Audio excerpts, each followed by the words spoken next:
So 1500లో మనకి 10% అంటే చివర ఒక డిజిట్ వదిలితే 150 అవుతుంది. 5% అంటే ఈ 10%లో సగం అంటే 75.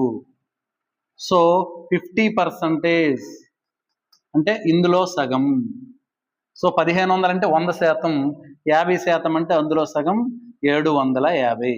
సో 1% అంటే ఒక స్థానం వదిలితే 10%, 2 స్థానాలు వదిలితే 1%. 1% అంటే ఇక్కడ 15. సో దీని ప్రకారం మనం ఇక్కడ కట్టుకుంటే 30% అంటే 3 10%లు ఉంటాయి. 10% అంటే 150.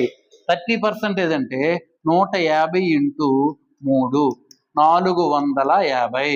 ఇది 30%.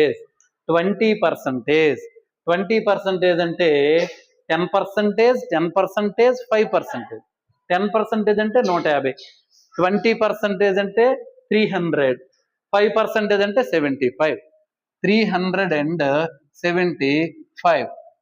సో 50% అంటే ఈ టోటల్ ఈ నెంబర్ 100%. 50% అంటే అందులో సగం 750. 12% అంటే 10% ప్లస్ 1% ప్లస్ 1%. 10% అంటే 150. 2% అంటే 1% 15 అంటే 2% 30. సో ఈ 30 ఇది 150, టోటల్ 180.